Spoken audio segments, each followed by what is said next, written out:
मेरी ज़िंदगी का 2012 का वो वक्त मुझे अच्छे से याद है जब मेरी यूनिवर्सिटी में एडमिशन होती है। और मैं हमेशा अपने नौजवानों को ये बात बताते हुए बड़ा फ़ख्र महसूस करता हूँ, बड़ा ये फ़ख्र महसूस करता हूँ कि मेरे बाबा एक लेबर थे।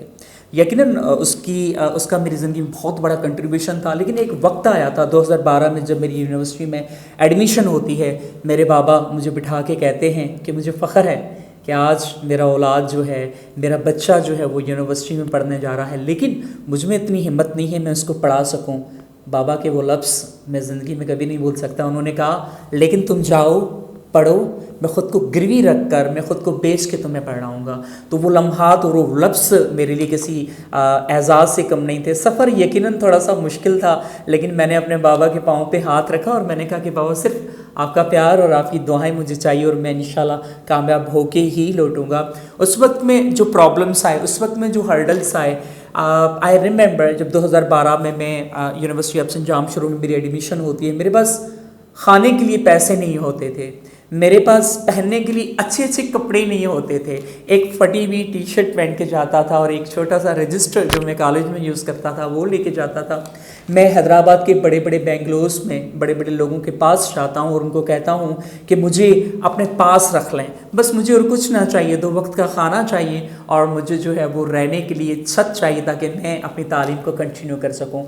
लेकिन उस वक्त तमाम लोगों से जब ना सुना तो एक हिम्मत और जो है वो कहते हैं कि हमेशा टूटने का मकसद ख़त्म होना नहीं होता। अगर कोई चीज़ टूटती है तो उसमें से एक नई ज़िंदगी भी जन्म लेती है। जिस तरीके से हम अंडे का मिसाल लेते हैं, जब वो टूटता है तो अंदर से एक चीज़ को जन्म देता है, एक ज़िंदगी को जन्म देता है।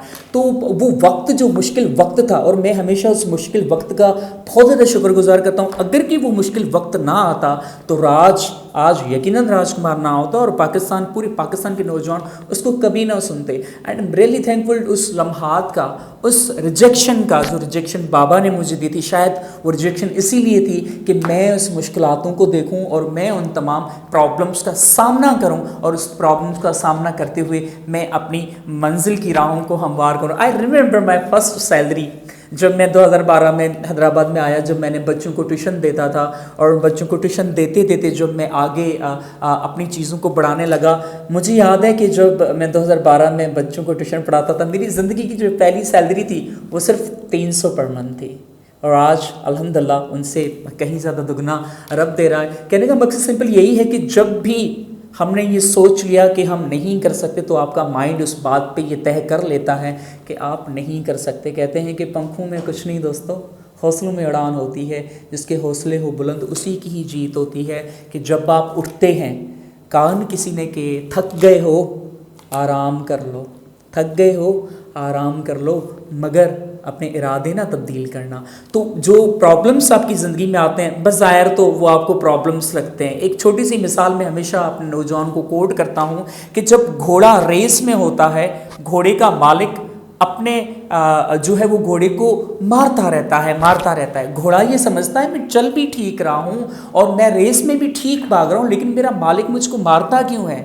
वो जैसे जैसे उसको मारता है वो वैसे वैसे तेज़ भागता है और भागते भागते भागते आखिर जब वो जीत जाता है तब उसको समझ आती है कि मेरे मालिक ने मुझे मारा था मुझे जिताने के लिए। तो जो मुश्किलातें आती हैं, जो प्रॉब्लम्स आती हैं, उसके पीछे छुपे हुए राजों को समझें, उसके पीछे छुपी हुई इस फिलॉसफी को और फिनोमेना को समझें कि ये प्रॉब्लम्स आपकी ज़िंदगी में आए हैं तो यकीनन कोई ना कोई रास्ता और कोई ना कोई जो है वो चीज़ों को लेके आया। तो नौजवानों को यकीनन नौजवान बड़ा जल्दी गिव अप कर लेते हैं। मेरे अक्सर स्टूडेंट्स मुझसे पूछते हैं, हमारी जो सबसे बड़ी प्रॉब्लम होती है कि सर मुझे ये डिपार्टमेंट ना मिला, मुझे ये मंजिल ना मिली, मुझे ये बंदा ना मिला, इसलिए मैं अपनी ज़िंदगी को ख़त्म कर देता हूँ, गिव अप कर देता हूँ।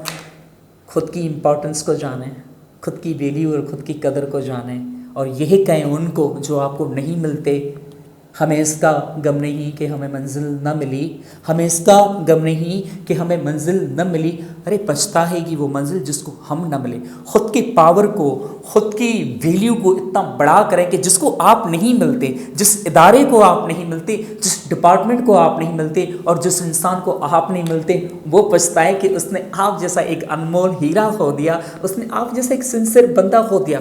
ये तब होगा जब आप खुद से मोहब्बत करेंगे, जब आप खुद ही से मोहब्बत करेंगे, जब आप खुद से प्यार करेंगे। हमारे नौजवानों की तो बहुत ज़्यादा और भी शिकायतें होती हैं कि मेरे रब ने मुझे ऐसा क्यों बनाया है, मैं थोड़ा सा और अच्छा क्यों नहीं हो जाता। याद रखिएगा, जब भी आप खुद से शिकायतें करते हैं, जब भी आप खुद से प्यार नहीं करते और आप लोगों को कहते हैं कि मुझे आपसे प्यार है, तो यकीनन ये मुनाफिकी होती है कि जो इंसान देता वही है जो उसके पास होता है।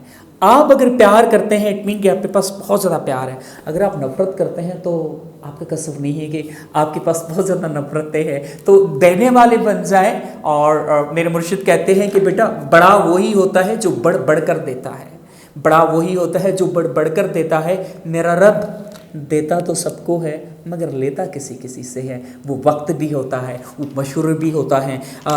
आज भी जब हम फ्री ऑफ कास्ट में तमाम नौजवानों को बैठकर गाइड करते हैं, मेंटोर करते हैं, यकीन माने उस वक्त हम सोचते हैं, जब उन बच्चों के चेहरों पे मुस्कुराहट देखते हैं, हम सोचते हैं यार अब हम इतने गुनाहगार बंदे और आप हमसे कैसे कैसे काम ले रहे हैं।